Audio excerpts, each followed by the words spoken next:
Yo guys, Jeffrey Alai coming back with a brand new video. And before I get into this one, I'm going to be talking about college. As you can see, I'm repping a college shirt right now. Before I get into this video, I just wanted to say that if you want any change in your life, if you want any progress, you guys, it's only up to you.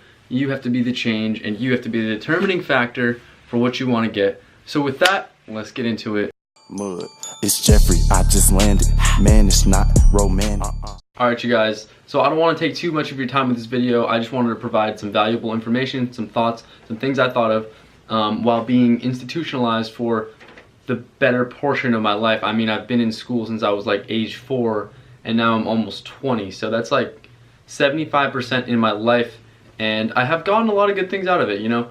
Met a lot of good people, learned some good things, but there are also some things that I could have greatly benefited from if I had more time outside of school. So the first thing that I want to talk about is a very interesting piece that I was actually reminded about in my political science class that I'm taking this semester at Orange Coast College in Costa Mesa, California. So this teacher reminded me about something that I've thought about the institutional system for a while, and I heard Ty Lopez talk about it a couple years ago maybe, and I really started thinking about it. So the school system is great at telling you what you need to learn, right? You get into a class and you know exactly, usually from the beginning of the class, for the most part, you're going to know exactly what you're supposed to learn for that class and what you're supposed to know by the end of the period of learning.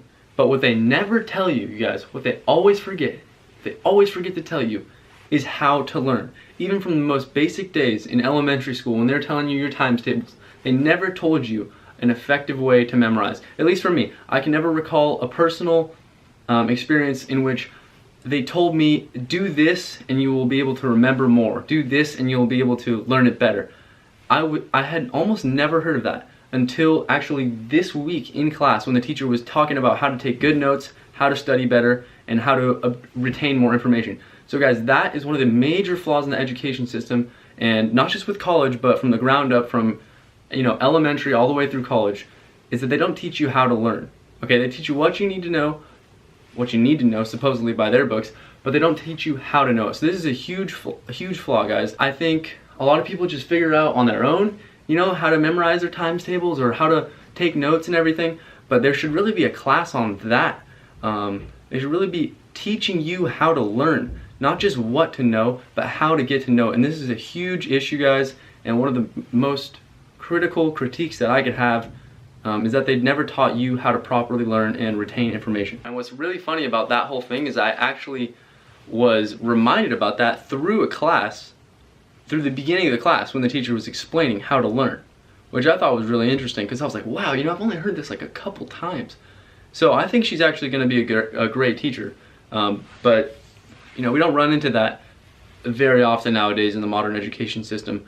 I took some online classes previously in the last semester, and I think those were a lot better because you don't have anyone pushing anything down your throat. It's just kind of just on the computer screen, so it's a lot easier.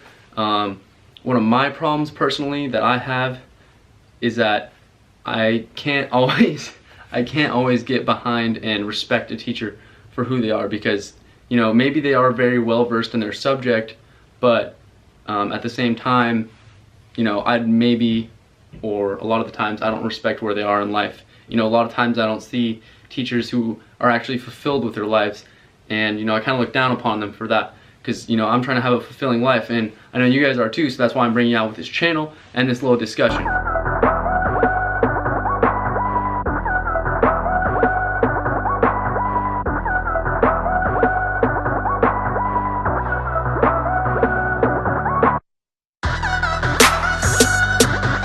Things really quick here while I can just blast through and not let this video drag on too long. Like I said, one of my teachers mentioned to me, also a political science teacher, that we are having lows across the board at Orange Coast College for enrollment, which is a bad sign for them, but maybe a good sign for the people as they're starting to wake up and realize that maybe college isn't right for them. Because even myself personally, I've noticed a lot of my friends starting to dip out, and I just started to think that I have always been successful with the systemized education. I've kind of always found ways around things that I don't like about it and just making it more tailored to my experience. But I know there's a lot of people that can't get around those things and ultimately have a negative experience. So for all those people, who are making the move that is what hopefully will ultimately be best for them. Congratulations, guys. I hope you're doing well. Also, my belief is that if you're going to college to develop a skill, for example, if you're engineering or computer science, then I think college is a great option for you.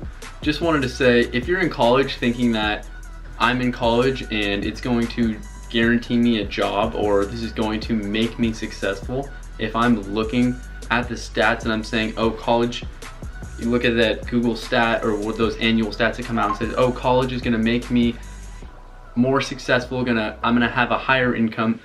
Guys, let's be clear here. Nothing in life is guaranteed or automatic. So if you think that's just gonna happen, or you're just gonna get a job because you know someone or anything, yeah, that might happen, okay? But it's not just because of that one thing. And that's another thing that I wanted to stress, guys, is if you're not developing a skill in college or using it to your advantage somehow, then you are selling yourself short with your experience. So guys, if you are studying something specifically like science, biology, computer science, engineering, you tell me that there's a job out there for you, okay? And there probably is, okay? For sure, if you're a computer science, okay, Google's gonna hire you.